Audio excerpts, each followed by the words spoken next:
Berarti dalam satu job desk swamedikasi ada 3 hal yang harus kita perhatikan. Apa itu? Bagaimana pelayanan kepada person, bagaimana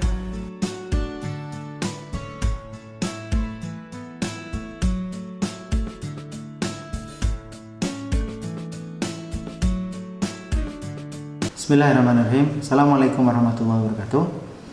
Alhamdulillahirrahmanirrahim. Wassalatu wassalamu ala asrafil anbiya'i wal mursalin wa ala alihi wa ashabihi ajma'in, amma ba'du.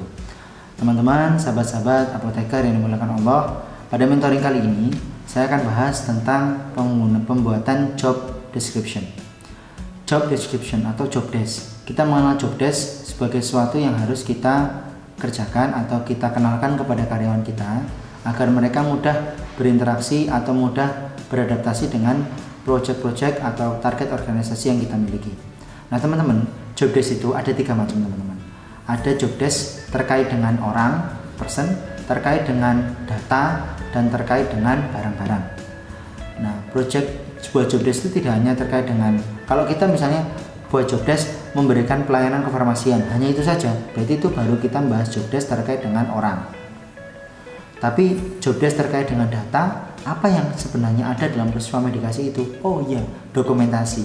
Berarti ada dokumentasi yang harus dikerjakan olehnya sebagai job desk tambahan. Terus ada lagi, tadi sudah bicara soal job desk dari segi tugas, dari personal yang melayani pasien, kemudian data, dia harus mengambil data pasien. Berikutnya barang. Ketika dia memberikan charge counseling swamedikasi, memberikan pelayanan swamedikasi, maka dia harus memberikan obat-obat sesuai dengan kombinasi yang sesuai dengan SOP kita. Kita sudah buat SOP, maka mereka membuat atau memberikan proses swamedikasi itu berdasarkan SOP yang sudah kita buat. Berarti dalam satu job desk swamedikasi ada 3 hal yang harus kita perhatikan. Apa itu? Bagaimana pelayanan kepada person, bagaimana kemampuan dia mengambil data, dan bagaimana kemampuan dia mengikuti SOP yang ada. Nah, di sini ada teman-teman gambaran ketika kita membuat sebuah job desk. Job desk selain terkait dengan orang atau person, terkait dengan barang dan dengan data, job desk juga terdiri dari 3 hal. Yang pertama, tanggung jawab, tugas, dan kewenangan. Nah, teman-teman, kita tadi bahas soal job desk ya. Job desk ini terkait dengan orang, person, terkait dengan barang, terkait dengan data. Selain itu, satu job desk misalnya tadi swamedikasi ada 3 macam itu. Job desk itu sendiri ada 3 bagian teman-teman, baik dari tanggung jawab, tugas maupun kewenangan. Tanggung jawab itu adalah sesuatu yang dilaporkan, tugas sesuatu yang dikerjakan, dan kewenangan sesuatu yang diberikan sebagai konsekuensi atas komitmen yang diberikan kepada kita untuk mengerjakan tugas dan kewajibannya. Kewajiban untuk mengerjakan kewenangan adalah sebuah konsekuensi yang kita berikan kepadanya. Akibat kewenangan adalah konsekuensi yang kita berikan kepadanya karena dia telah melaksanakan tugas dan tanggung jawab yang mengikat pada job position dia. Nah, di sini teman-teman misalnya tanggung jawab seorang apoteker kepada person apa? Misalnya memimpin tim keuangan dan marketing termasuk prokes dan home care. Ini kan terkait dengan tim. Tugasnya apa? Mengevaluasi, monitoring aktivitas karyawan apotek, khususnya keuangan dan marketing. Kewenangannya menegur kalau karyawan itu datang terlambat dan melaporkannya kepada Mbak Asna. Ini kalau misalnya saya bantu salah seorang sejawat kita.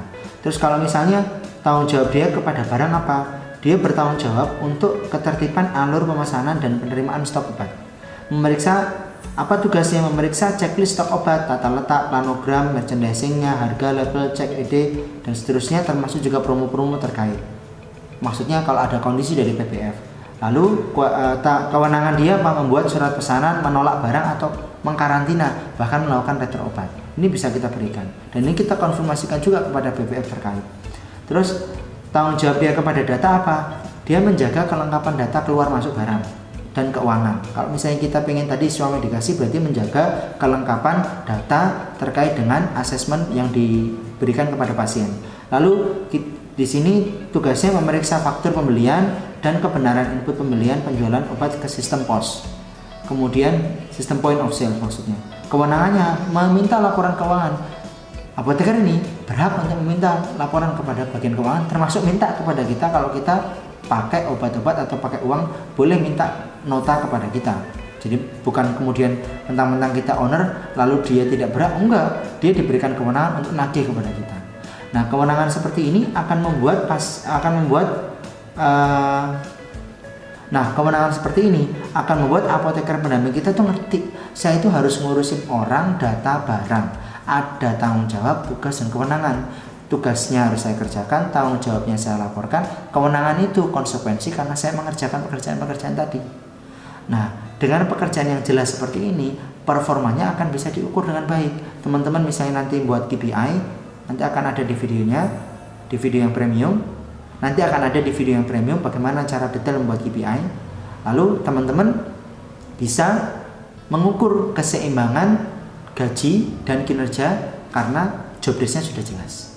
Dan job desk ini juga menjadi acuan ketika teman-teman ingin buat job analisis. Kualifikasi seperti apa orang-orang yang akan mengerjakan job desk tersebut. Semoga yang sedikit bermanfaat. Kita ketemu lagi di video selanjutnya. Terima kasih. Assalamualaikum warahmatullahi wabarakatuh.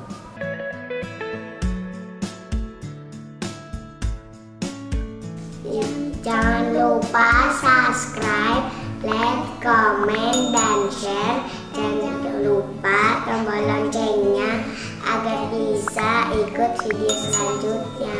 Wassalamualaikum warahmatullahi wabarakatuh.